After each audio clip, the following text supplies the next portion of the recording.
This show is supported by State Farm. You have insurance for your home, your health, and your car. Why don't you have insurance for your small business? So many small business owners think they don't need or don't even know about small business insurance. Protecting a source of revenue is one thing, but so is protecting all of your hard work and your team members. State Farm agents are all small business owners too, so they know how to help small business owners choose personalized policies that fit their budgets. Like a good neighbor, State Farm is there. Talk to your local agent today.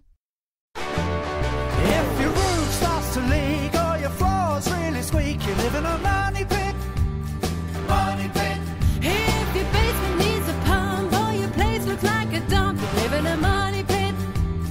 Money pit. Pick up the telephone, fix up your home sweet home by calling 888-MONEY-PIT. Coast to coast and floorboards to shingles, this is the Money Pit Home Improvement Show. I'm Tom Kreitler. And I'm Leslie Segretti. And whether you're a do-it-yourselfer or a do-it-for-me kind of person, we are here to help you take on those projects you want to get done around your house. So give us a call right now with your questions. A couple of ways to get in touch. You can dial 1-888-MONEY-PIT. That's 888-666-3974. Or go to moneypit.com/ask. We want to know what your spring project entails. We want to help you get it done once, get it done right, so you can get back to relaxing in your home sweet home. If you've got questions, reach out to us right now at 888-MONEYPIT or moneypit.com/ask. Coming up on today's show, building a garden wall is a project we're going to talk about. It's a fun one to do on a beautiful spring day. So we're going to share how to build a wall that will stand the test of time. And retiling a bathroom is a great way to update the look, function, and feel of this space. But if you want to make it last, it's what goes under the tile that counts. We're going to share what you need to know. And with all the lawn and garden work going on right now, you may be storing more hazardous liquids like gas, oil, and grease. So we're going to share some tips on the best ways to store flammable liquids safely so that your garage does not become a hazard. All right, but before we do that, we want to know what you are working on. So reach out to us with your project questions, and we're going to share tips to help you get that project done once and get it done right so you don't have to do it again. The number here again is 1-888-MONEY-PIT. Let's get to it. Leslie, who's first? Heading out to Texas, where we've got Randy on the line, who's dealing with some glass shower doors. What's going on over there? What's the problem? Well, I was just curious as to a product that I could apply to my glass shower doors to help repel the water so that it doesn't dry up into, water spots and whatnot. Right. So if you leave it alone, is your water there a little bit crusty in the sense that it's got some mineral deposits in it? You get that white stains that sort of stick to it? Correct. All right. So are you familiar with a product called Rain-X, Randy? Yes. Yeah. I've used Rain-X on shower doors, and it works fantastic. So if you apply that to the inside of those shower doors, get them good and clean, and follow the instructions on Rain-X, make sure you put it on with a damp cloth, you let it dry, then you buff it. I think you will find that those showers will release water miraculously for months. In fact, a lot longer than the product lasts when it's on a car because it doesn't get as much abuse from the rain. Well, it doesn't have the abrasion factor there. That's right. That's right. So I think Rain-X is a good trick for that. And of course, the other thing is just to kind of get you and the family in the habit of wiping down the doors when you're done with a squeegee. You know, a lot of times we'll see folks will keep squeegees hanging from their shower wall or wherever they keep their accessories there and just squeegee off those doors in between, and that helps a lot as well. But I'd give that a shot. I think Rain-X will do it. Okay. Super good. Good luck with that project. Thanks so much for reaching out to the Money Pit. We appreciate you. Donna in Tennessee has got a funky guest house. Let's just call it that. What's going on, Donna? We have been on this property for 2.5 years, and when we purchased the property, the guest house had tenants, and they moved out a little over 1.5 years ago. However, there's a very funky odor in the house that, instead of fading over time, is becoming more and more prevalent. The odor is best described perhaps as a stale cologne. So it's not very pleasant. Stale cologne, that's interesting, because generally when you get a funky odor in a space that's not used that often, it usually has something to do with a sink not getting water down it and the trap drying out and sewer gases coming back up. So you could get like a funky sewer smell. But cologne, are you sure the house isn't haunted? We did pull up any carpeting that was in the house, and there wasn't that much. It was just in the bedroom and the bathroom. The rest of the floors are wood and tile. Have you done any painting yet? No. It was fairly recently painted, prior to our purchasing the house, and so I didn't. However, after the tenants moved out, I really thoroughly cleaned the house. We actually removed all the appliances, everything like that, but I haven't repainted. Well, I got to tell you that sometimes when a house is empty, it tends to get a little dank sometimes. Are you running the heating system the way you would if somebody was living there? No. Yeah. So you get more moisture, and sometimes there can be odors associated with that. So unless it's really pervasive, I don't think I would worry too much about it. You're doing the right things. You pulled up the carpet. If you haven't painted and you're going to paint, I would suggest one additional step, and that is to make sure you prime the walls, because if there's anything in the walls, that will block it. Mm-hmm. What type of primer? Well, you could use an alkyd primer, which is a water-based primer, or you could use a oil-based primer, something like Kills or Bin or one of the Behr products. But the primer is kind of the glue that makes the paint stick, and will also seal in any stains that absorb into the walls themselves. Okay, so if it is the paint, then the primer could actually... Right, exactly. In fact, sometimes we tell people that when they have carpets that are very odorous, to also prime the plywood floor before they put new carpet back down again. Okay. Because if anything kind of soaked through the carpet and got into the floor, that's a way to kind of seal it off. Okay, very good. Good luck with that project, Donna. Thanks so much for calling us at 888-MONEY PIT. Hey there. We hope you're enjoying this episode of our podcast. If you are, you know what would totally make our day is if you leave us a 5-star review on Apple Podcasts. Absolutely. Just go to moneypit.com/review and let the world know how much you enjoy our home improvement tips and tricks. And you might even win a copy of our book. This show is supported by State Farm. Insurance is a part of any solid financial plan. Making sure you have the important things in life covered is one of the best ways to give yourself a little breathing room when things go awry. It's important to protect not only your business, but yourself as a business owner and all current and future team members. State Farm agents know what it takes to run and protect a small business because State Farm agents are all small business owners and they live and work in your community. So they're deeply attuned to what's happening with other small businesses in your market. If you have a small business and are interested in making sure you're protected, reach out to your local State Farm agent to learn more about what you need. They'll help you find the right policy at the right price for your business. Like a good neighbor, State Farm is there. Talk to your local agent today. We've got Axel on the line who's calling in from Connecticut, who's dealing with some cleaning issues in the bathroom. What is going on? I got some stubborn stains from a ring in the toilet that's been there forever. And what have you tried to do so far? I used some Comet. I used some of that CLR stuff. No luck with either of those, huh? Nothing seems to have any, no. So have you tried a cleaner that has hydrochloric acid in it? For example, Lysol toilet bowl cleaner has an acid in it that works very, very well at those dark stains. I'll have to give that a try. I just managed to find out something that worked, believe it or not. Oh, yeah? What was that? So I spoke to a cleaning lady and says, oh, we get that all the time. You go to the hardware store and you buy a little piece of pumice stone. Right. And it doesn't scratch the porcelain. Right. Took the stain right out. It was amazing. Yeah. Yeah, that is an option. You are sort of reducing the thickness of the porcelain. But look, if you stay on top of the cleaning now that you've got that stain removed, then you're likely not going to have to repeat that. Indeed. Awesome. Well, thank you very much for the call, and I appreciate the help. Good luck, Axel. Thanks so much for calling us. Steve in Arizona, you've got the Money Pit. How can we help you today? Yeah, we've got a square fire pit out in the backyard. It's really nice. We bought it about a year ago. It's got nice southern tile on top. And in the middle of it, it's got a round Lazy Susan, and you take off the Lazy Susan, and it's a fire pit with a stainless steel fire ring and we've got a bunch of fire glass in there. It's really nice. And one of the things that we're disappointed in somewhat is that the flame isn't really very high on the thing.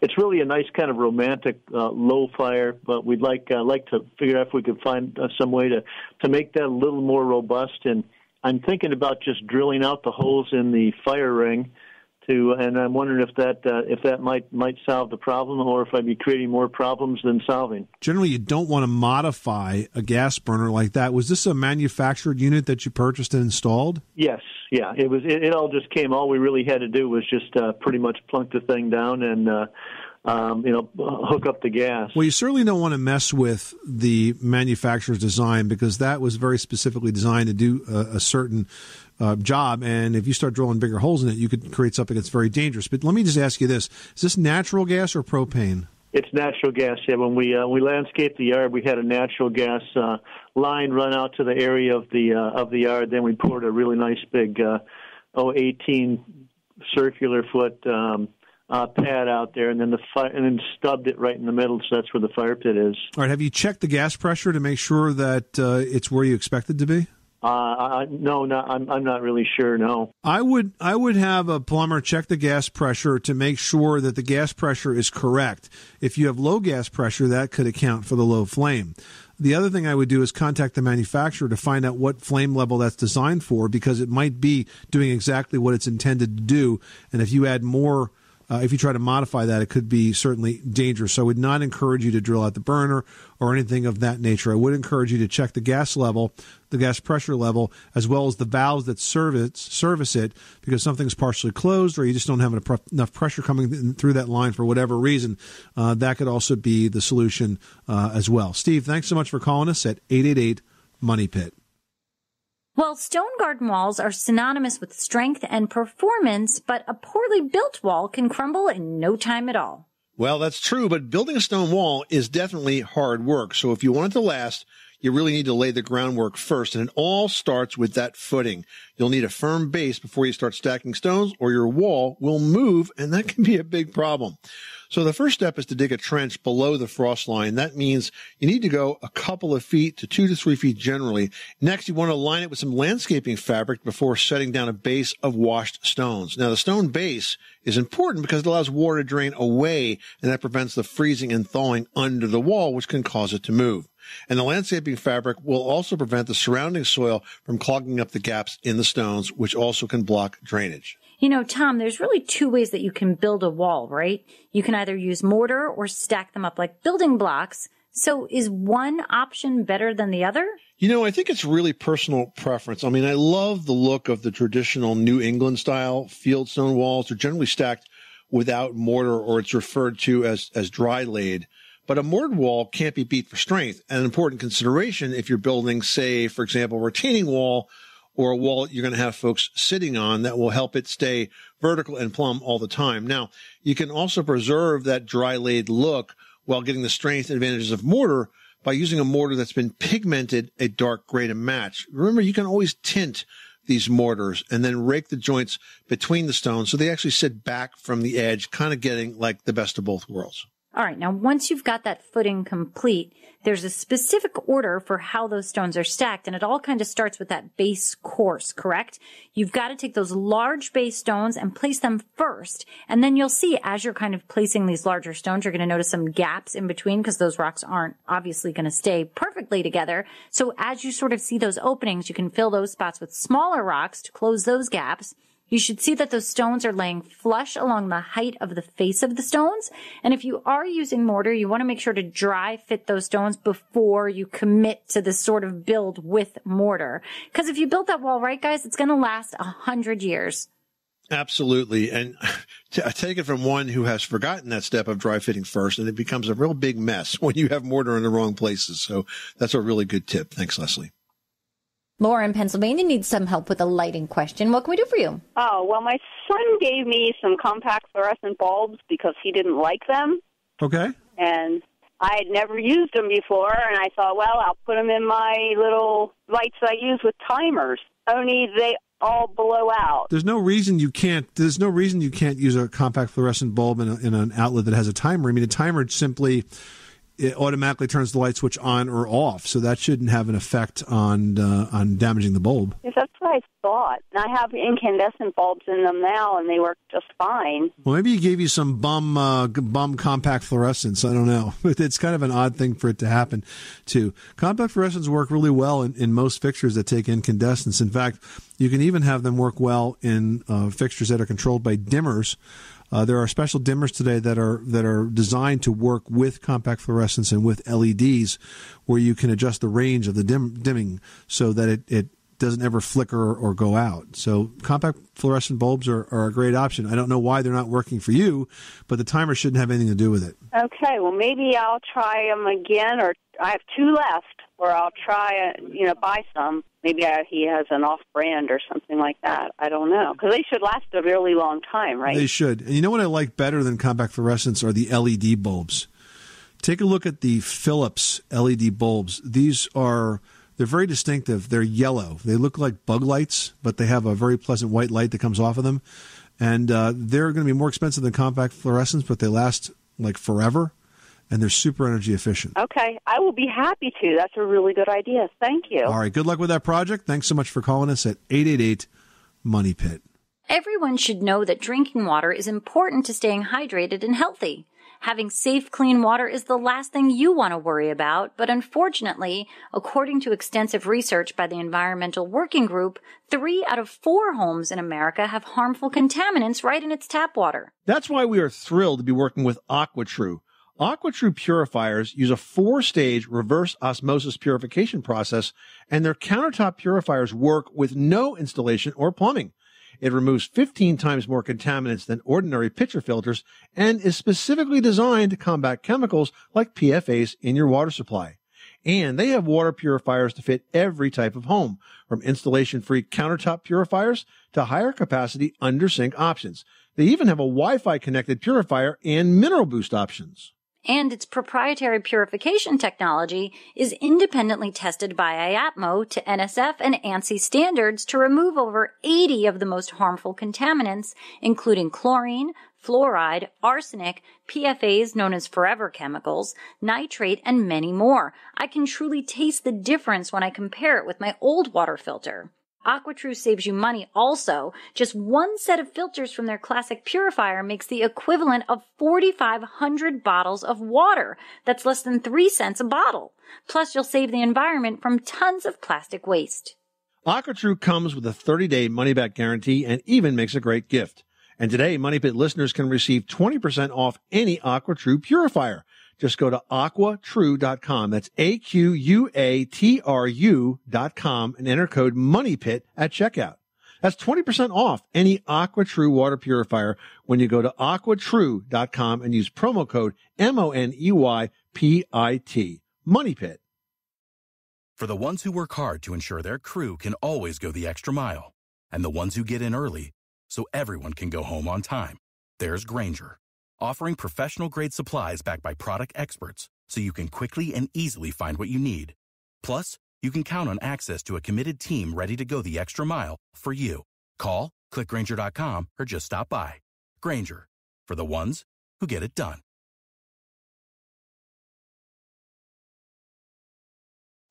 Heading over to Ohio, we've got Bill on the line who's looking for some advice with a kitchen reno. What's going on? What is the best material and easiest material to apply to a kitchen wall behind a stove that has an exhaust built into the back for the heat from the oven and turns the wall kind of brownish? I don't know if there's something that can avoid that. You know, Bill, you've got a couple of options, and with Backsplash, generally the answer is tile. Super easy to install, very durable. If you seal the grout, you don't have to worry about stains settling in there. However, with your fan through the wall being your main sort of exhaust there, I think what you could maybe do behind the stove itself where you have that fan is maybe you do a piece of solid surfacing, quartz, granite, something that's like a solid material that's easy to clean and one piece. And you do that kind of as like a waterfall section behind your oven and your stove cooktop. This way it's super easy to clean. You don't have to worry about grout lines there. It's one circular cut or whatever shape your fan is rather than assorted cuts of tile leading up to it. So that's an easy fix for that part. And then, of course, if you like the look of this solid surface as a backsplash, you could do the entire backsplash as those like single pieces.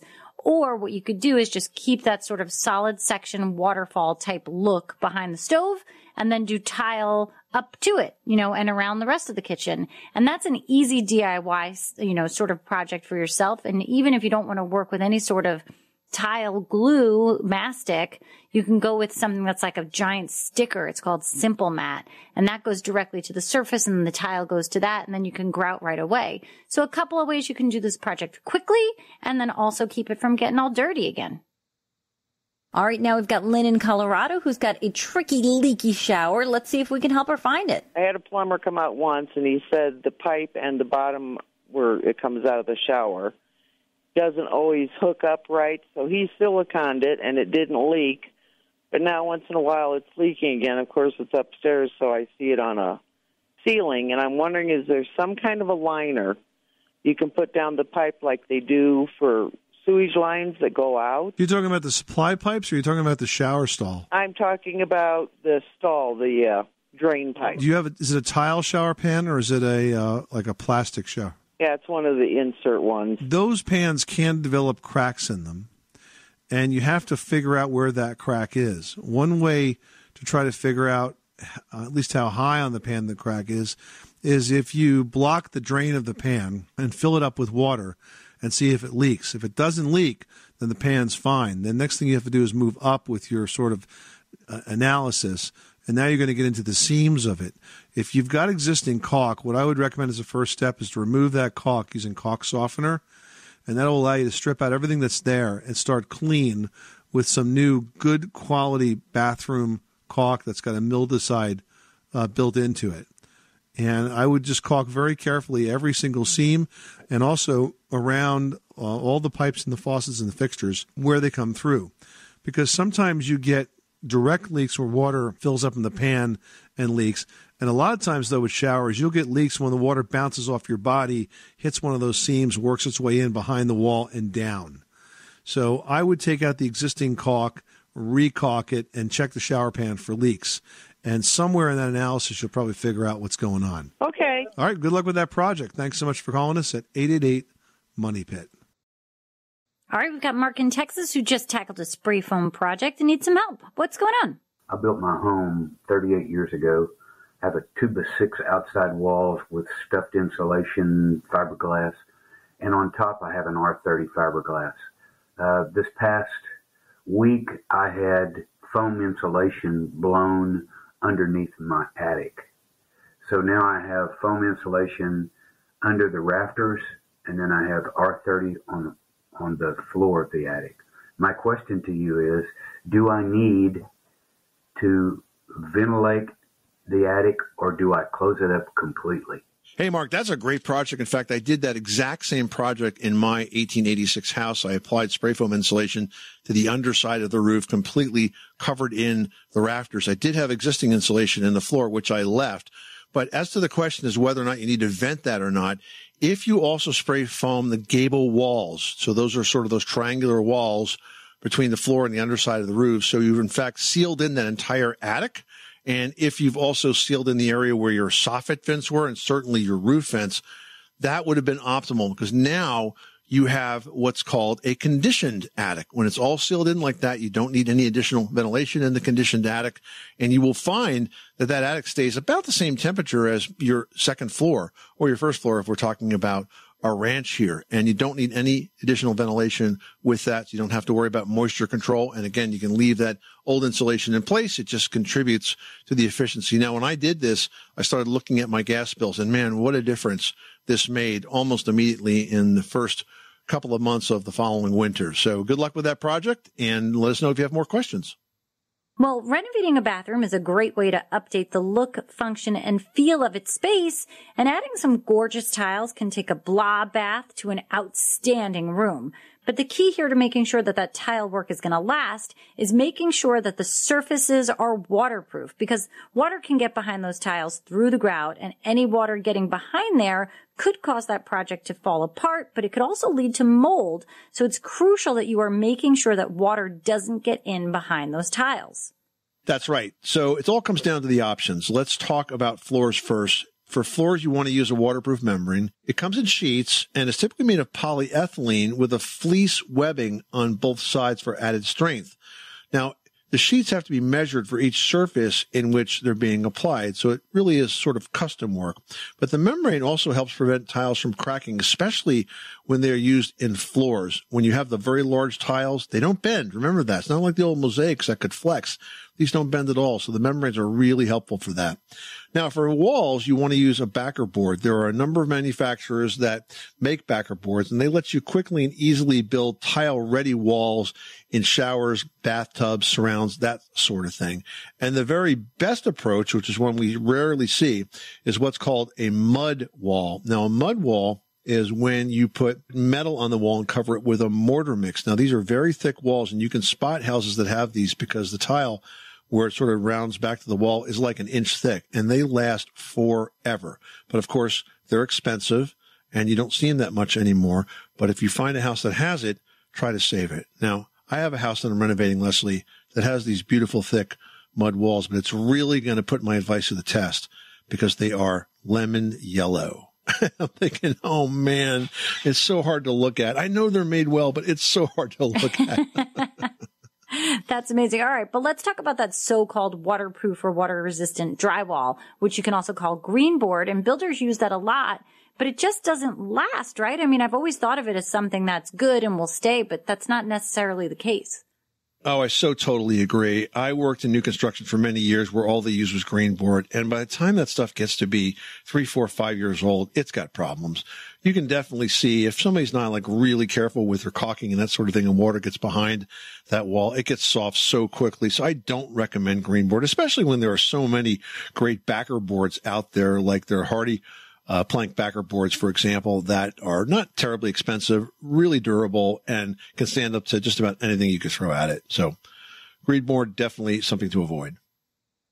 Amy and I was on the line with a question about a dirt basement. Tell us what's going on. Hi. I recently had purchased an old farmhouse, and in the basement it has a dirt floor. And I was wondering if I should lay concrete on it or if I could lay that thick plastic and put gravel on top to help with the radon and try to keep some of the heat in there. Do you know that you have a radon problem? Well, I don't. They talk about it in Iowa being an issue, and with it being a dirt floor, I didn't know if that was something I should have tested first or go ahead and just lay the plastic in the rock and be... I would definitely test because you don't know what you're dealing with. You may have to put stone down and then put a concrete floor and then do a ventilation system where you draw the gas up off from underneath the concrete. So the first thing you have to do is test. So do it yourself or hire somebody and do it right. You know, the testing has to be done under closed building conditions with all the windows and doors closed, except for normal exit and entry, and find out what you're dealing with. And then you know, you can take the appropriate steps after that. But don't just put it down, you know, thinking that if you have a radon problem, it's going to solve it, because frankly, it may not. Okay. All right. Well, thank you so much for your help. You're welcome. Good luck with that project. Thanks so much for calling us at 888-MONEY-PIT. Patrick in Tennessee is on the line and needs some help with a water feature. What can we do for you? I have an aquaponic garden that was in the yard at our old house, and we moved. This new house is pretty much all pool and concrete in the back. And this aquaponic garden is basically about 150 gallons of water and 150 pounds of lumber that occupies about a 5 by 2.5 square foot area. And I'm just concerned if I put it on the concrete, if it'll crack. So you're worried about the concrete cracking underneath it? Correct. And what are you talking about, like a concrete driveway, a concrete sidewalk? What are we talking about? It's like a slab that goes around the pool. What's the tank size? It's 200 gallons, did you say? There's 2 tanks, one mounted above the other. So one's 100 gallons and one's 50 gallons. So 150 gallons times 8 pounds per gallon. So you have over 1,000 pounds of water there, plus the lumber. That's not terrible. I mean, think of it. That's like 4 or 5 people standing on the concrete together. Okay. So I think it'd probably be okay. You know, I mean, it really depends on how thick the concrete is and that sort of thing. But generally speaking, concrete should be able to take folks standing shoulder to shoulder all around it without a problem. Well, thank you so much. much. Patrick, good luck with that project. Thanks so much for calling us at 888-MONEY-PIT. Heidi in North Carolina is on the line with an electrical problem. How can we help you today? Well, I have kind of a two-part question. I have an older home. It's about 68 years old. We paid an electrician to come in when we converted over to a heat pump from an oil furnace to up our service. And we have an old fuse box that are the screw-in type fuses. And when he put the system in, the new electrical box, he was supposed to convert everything over into the new electrical box, and he left the little electrical box, the little fuse box in my kitchen. And unfortunately, he put the new electrical box on the outside of my house. I would be okay, except I'm a single woman, and I don't, safety reasons, I don't think it's really smart, considering I have a full-size basement that could easily be put in. So do I need to, I would never call this guy again, for lots of reasons, but do I need to pay somebody else to come in and convert that last part of my home into this other fuse box? Or, these little fuses are hard to find, and, when they blow. So it's definitely an active panel, right? The fuse panel? Oh, it's active, yes, sir. Okay. So that's called a sub-panel, and that's going to be a sub-panel from the main panel. You said the main panel is now in the basement, or the main panel is outside? It's outside. We have a full basement, and why he put it outside, I have no clue, but he put the main panel. Yeah, that makes no sense, because the only time you usually see full panels outside is maybe a condominium situation, and then they're in utility closets. So I can't imagine why that was done that way. It doesn't make sense. It sounds to me like you do need a better electrician to come in and take care of this. If it makes you feel any better, the fact that you have a fuse box does not mean that it's unsafe. Fuses are actually quite safe if it's the right size fuse matched against the wire that's hooked up to that circuit. And so to know if that's the case, somebody has to open the panel and say, okay, this is number 14 wire, so it's a 15 amp fuse, and this is number 12 wire, so it's a 20 amp fuse, and so on, and physically write that like right above the fuse on the panel so you know what size to put in there. Because it's too easy with a fuse box to put in a 20 amp fuse on a wire that's only rated for 15 amps. Then, of course, that's potentially unsafe. So it does sound like you need another electrician. It's obviously not a do-it-yourself project. And unless there's some compelling code reason in your part of the country to put that outside, I don't understand why they would have done that. And, you could consider rerunning it back to the inside. And unfortunately, that's kind of where we're at. It's not an easy fix. It's one that's going to require the investment of a good electrician. All right. Well, thank you very much. Well, guys, with all the lawn and garden work going on right now, you might be storing more hazardous liquids like gas and oil and grease than you normally might have around. So we're going to share some tips on the best way to store those flammable liquids safely so that your garage or shed does not become a fire hazard. Yeah, well, first of all, the most common and obviously the most dangerous flammable is gasoline, but there are other highly flammable products that you also need to consider. Things like paint thinner, charcoal lighter fluid, kerosene, these are just to name a few. Now, the problem, however, isn't just spilling these flammable liquids. All of these liquids give off invisible vapors, and that can ignite if they come in contact with even the smallest of sparks. So you've got to keep them properly labeled, tightly sealed, in non-glass containers, and as far away as possible from anything that could potentially even produce a spark. Yeah, or certainly even an open flame. Have you ever noticed if you have natural gas as a heating system, and very often the water heaters are in the garage, but they're not on the garage floor. They're always up about 16 plus inches, usually stacked on a couple of concrete blocks. There's a reason for that. And the reason is that gasoline fumes, or vapors, as you say, Leslie, they're heavier than air. So they can lay on the floor. And if they were to work their way over to the burner compartment where you have an open flame for a water heater, well, poof, you get a big fire. So that's why water heaters are actually up off the floor. And again, it's because of those vapors. So you really need to consider both the liquids and the vapors that they emit.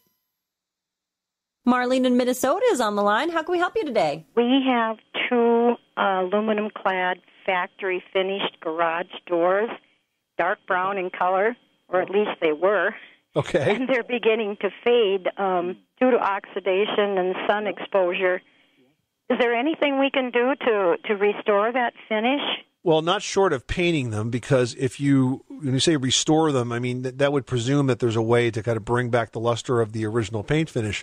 But after years of exposure to sun, and especially those darker colors, you do get oxidation where the paint surface is broken down, and you're not going to bring that surface back. The good news is that because they're metal doors, they're fairly straightforward to paint. You want to make sure that you lightly sand the door, and then I would use a metal primer, so a good quality metal priming paint, and then whatever your top coat of paint is going to be beyond that.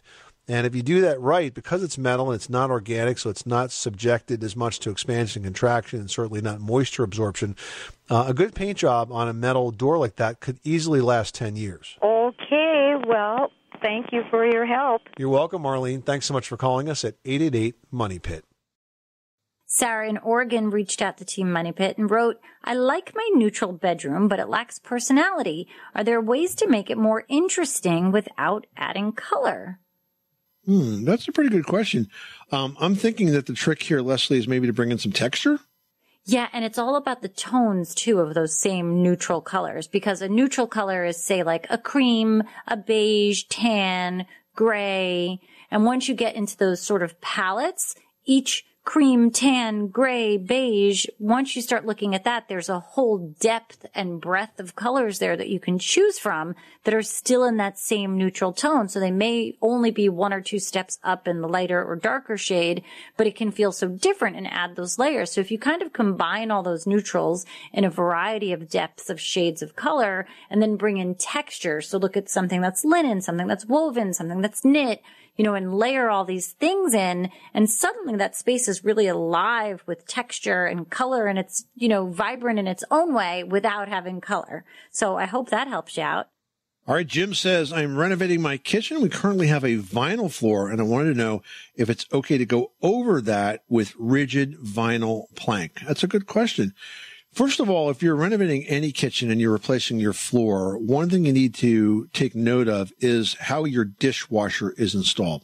Now, the reason is because it's very easy to block in the dishwasher with new flooring, and that can be a big problem. I remember some years ago where I was helping my sister replace a dishwasher, and imagine my surprise when I found that her tile floor with like a really thick base of it, was on top of the old floor and locked in that dishwasher. The only way we got it out, Leslie, is I physically had to remove the countertop because I just couldn't get the dishwasher out any other way. It was crazy. So you want to take note of that. Make sure you're not locking in your dishwasher. In terms of whether you can go on top or not, certainly you could go on top, and you may find it to be better that way because the vinyl floors, the old flex sheet vinyl, is not very thick, and it's typically glued down. So if you start taking it up, sometimes you get, chunks of glue and such that you have to work on and take off as well. So it just adds a little bit of thickness. If your floors can handle that, you certainly can go right on top of it. The key with that rigid vinyl plank and all of those plank products, though, is to make sure that the floor is flat. If you've got some humps in that floor or some sags in that floor, you need to fill those in, because if the floor that you put on top starts to bend when somebody steps on it, the seams can come apart. They'll start to pull and stretch, and it really doesn't end well. So make sure that floor is nice and flat before you put it on top of it, but you can certainly go over the vinyl. Yeah, and Jim, it's not just this RVP flooring that you have to keep in mind. There is sheet laminate products, there's laminate planks, there are, hybrid stone products that you can apply right over. And there's really a ton of variety out there that you'll find something durable, something that's easy to install, and that can absolutely change the look of your kitchen space. So definitely keep your eyes open when you're out there looking at choices, because there's a ton. You are listening to the Money Pit Home Improvement Show on a beautiful spring day. I hope you guys are doing well and engaged in home improvement projects that make you happy as you go to improve your space. If you've got questions on projects you're taking on, if you get stuck in the middle or you don't know where to begin, remember, you can reach out to us 24/7 at 1-888-MONEYPIT or by going to moneypit.com/ask. Until next time, I'm Tom Kreitler. And I'm Leslie Segretti. Remember, you can do it yourself, but you don't have to do it alone.